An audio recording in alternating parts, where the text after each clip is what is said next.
Hey, what's going on? Coming at you from Chicago, Illinois.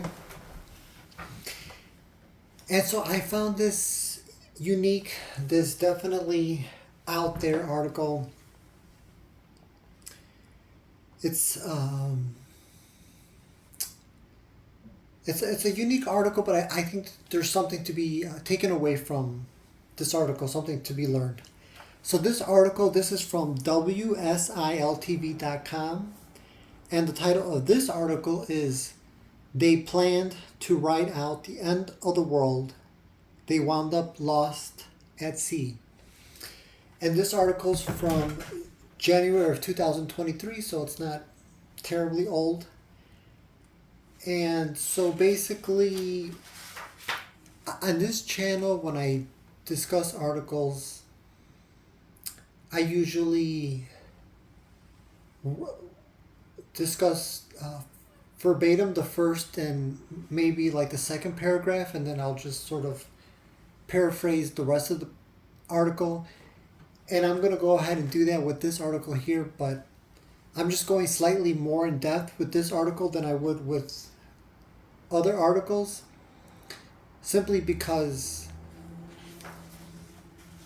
there's a lot of information that needs to be understood in order to understand the article, in order to understand the story. And as I'm going over this information, I don't want you guys to get lost, so I want the theme of this video to be basically just to be careful who you follow.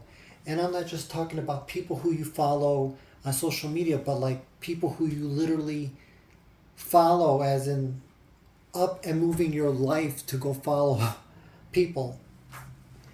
So starting with the article, it says, soon after his 20th birthday, Isaac Danian disappeared from his home in Grand Rapids, Michigan in early September of 2020.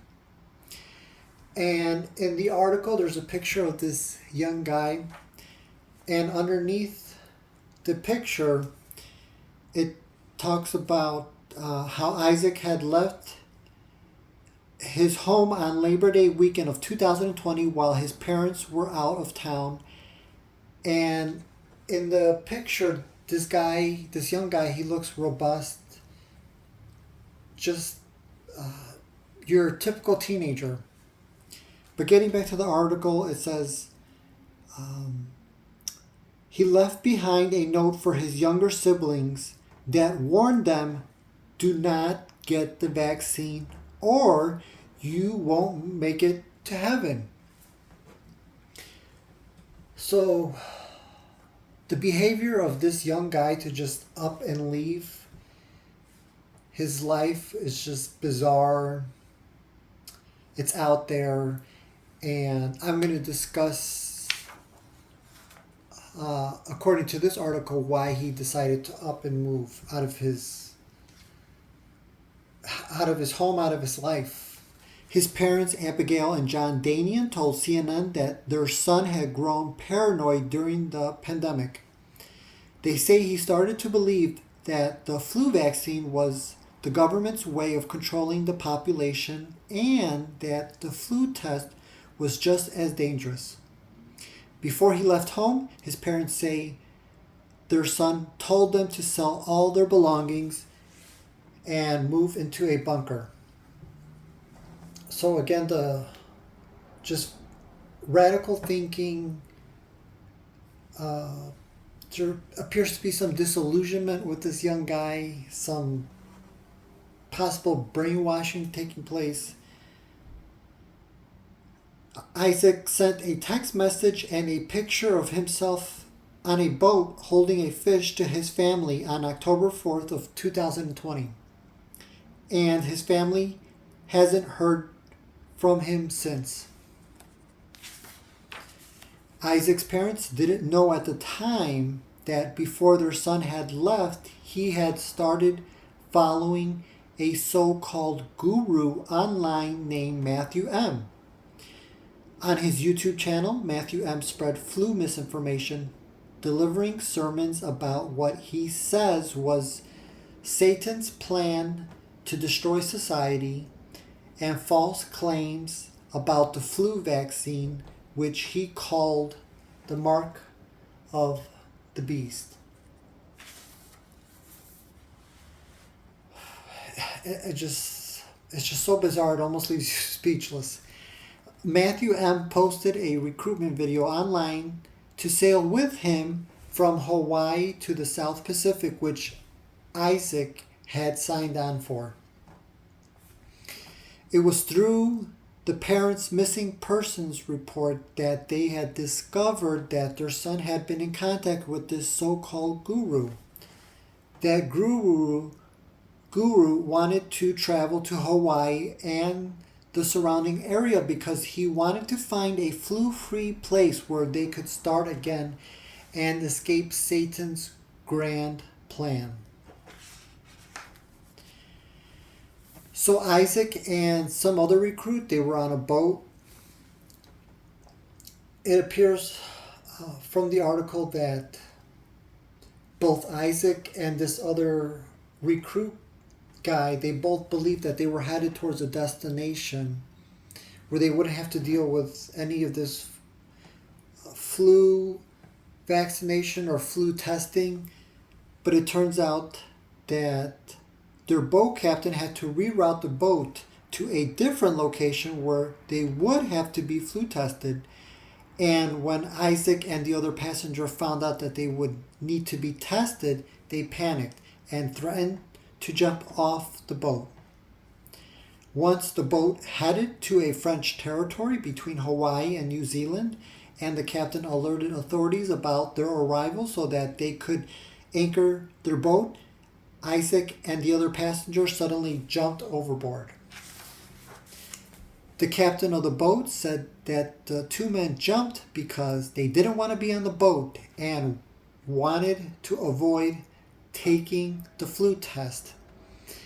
And the flu test was equivalent to being the mark of the beast. The captain had alerted Wallis Island authorities for help and flagged down a fishing boat to search. At the time, dive teams searched the area for the men but found nothing. As for the parents, the father, John Danian, said, "The problem is that it's not just so far away, but it's international. There's a language barrier." Over 2 years later, Abigail and John Danian are no closer to finding their son. They have hope that he is still alive. So this article is just really bizarre, really out there. But again, I think that there's something to be taken away from all this. I know that there's, and it's not even, it doesn't have to strictly just be YouTube, but a lot of these social media platforms where people post and people follow these people that are posting naively, or maybe they just lack enough life experience to discern who they should be following, who they shouldn't be following.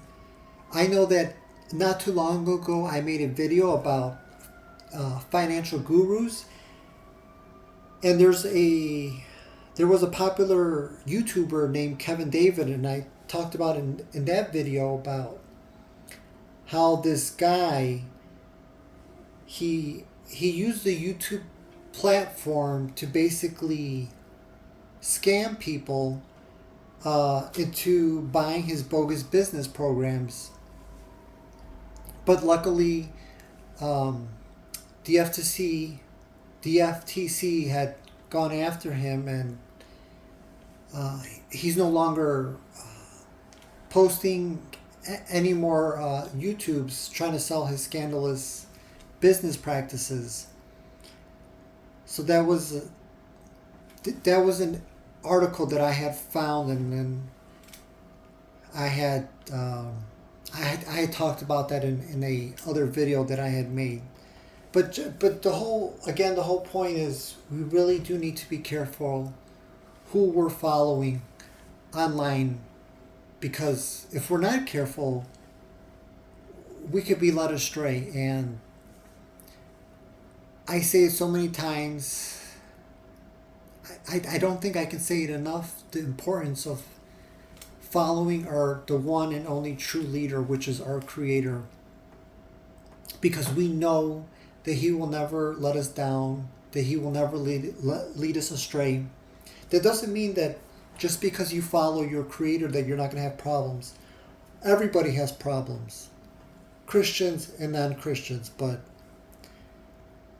it will definitely help you stay strong in these difficult, trying times that we're living in. And we know that ultimately, if we continue to follow Him, we know that it'll lead to a better life and a better existence. So that was today's video, and I hope to see you guys in the next one.